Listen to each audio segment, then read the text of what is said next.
नमस्कार, छोटा नागपुर टाइम्स में आपका स्वागत है। विधानसभा चुनाव का प्रचार बंद हो चुका है। कल जिले के 6 विधानसभा और बोकारो के 4 विधानसभा सीटों के लिए मतदान होने वाला है।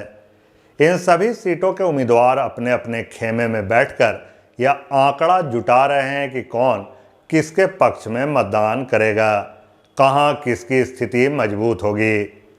कुछ प्रत्याशी कल के अंतिम प्रचार के दौरान किए गए शक्ति प्रदर्शन के आधार पर यह कयास लगाने में जुटे हैं कि मतदान एक तरफा होगा या फिर मिला जुला असर होगा। अब हम बात करते हैं पहले चरण के मतदान की, तो सूत्र बताते हैं कि पहले चरण के मतदान में इंडिया गठबंधन का पलड़ा ही भारी रहा।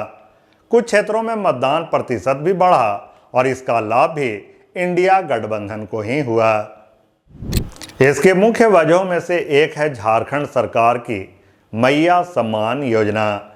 इस योजना ने पूरे झारखंड में मानव क्रांति की लहर चला रखी है। बिना कुछ किए बैंक खाते में हजारों रुपए मिलने की घोषणा ने सीधे सीधे हेमंत सरकार के वोट बैंक को बढ़ाने का काम किया है।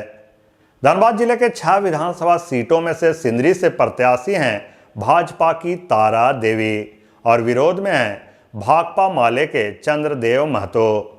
यहाँ भी मैया सम्मान योजना के लाभार्थी बड़ी संख्या में हैं, लेकिन तारा देवी की स्थिति यहाँ कमोवेश ठीक दिखाई दे रही है। कारण है सिंदरी कारखाना को हर्ल द्वारा फिर से चालू करवाने का श्रेय जो भाजपा के नाम है। उजाड़ और वीरान हो चुकी सिंदरी को फिर से गुलजार होने से लोग प्रभावित हैं और निश्चित रूप से ये लोग भाजपा के पक्ष में मतदान करेंगे। इधर निरसा से भाजपा प्रत्याशी अपर्णा सेन गुप्ता की सीधी टक्कर माले नेता और प्रत्याशी अरूप चटर्जी से है। इस क्षेत्र में मैया सम्मान योजना का जादू बहुत हद तक चल सकता है। झरिया विधानसभा में एक ही परिवार की 2 बहुएं चुनाव मैदान में आमने सामने हैं।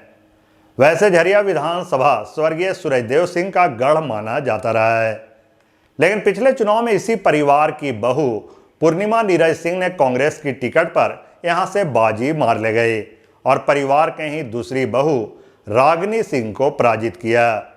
फिलवक्त फिर से यही दोनों आमने सामने हैं, इसलिए यहां मिला जुला मतदान संभव है।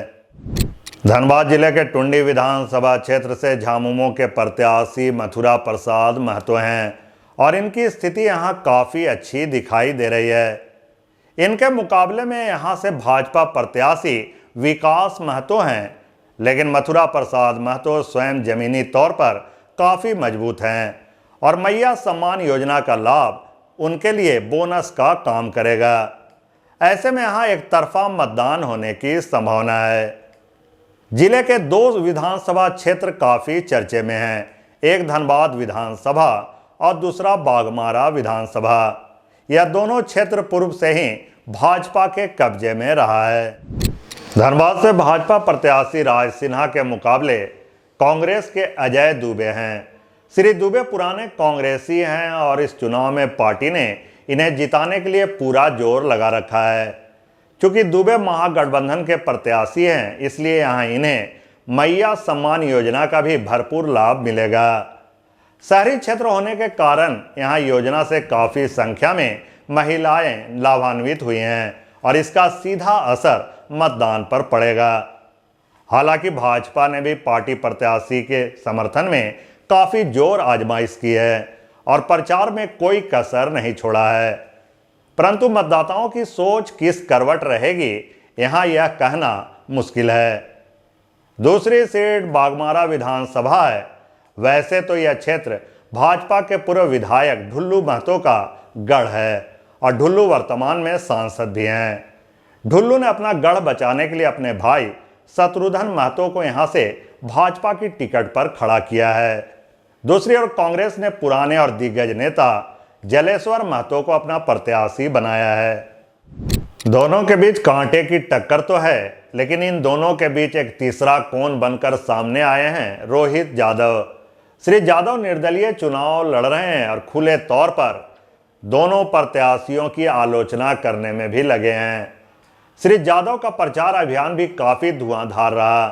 भोजपुरी अभिनेत्री अक्षरा सिंह ने इनके समर्थन में बाघमारा आकर रोड शो तक किया। अब सवाल यह है कि श्री जादव किसका नुकसान करेंगे और किसका भला, ये कहा नहीं जा सकता, लेकिन किसी एक प्रत्याशी की हार का कारण जरूर बनेंगे। उधर बोकारो जिले की 4 सीटों में से 3 पर भाजपा का पूर्व से ही कब्जा कायम है। ऐसे में इस चुनाव में एनडीए और इंडिया गठबंधन दोनों की ओर से धनबाद और बोकारो में सीट बढ़ाओ मुहिम इस चुनाव में चलाई जा रही है। एनडीए की ओर से दिग्गज नेता, प्रधानमंत्री, रक्षा मंत्री और मुख्यमंत्री तक यहां आकर प्रचार की कमान संभाल रहे थे, जबकि दूसरी गठबंधन का जिन मैया सम्मान योजना अपने बूते सीट बढ़ाने की कोशिश में है। देखना यह है कि सत्ताधारी बड़े नेताओं के सामने मैया सम्मान योजना का जादू चल पाएगा या नहीं।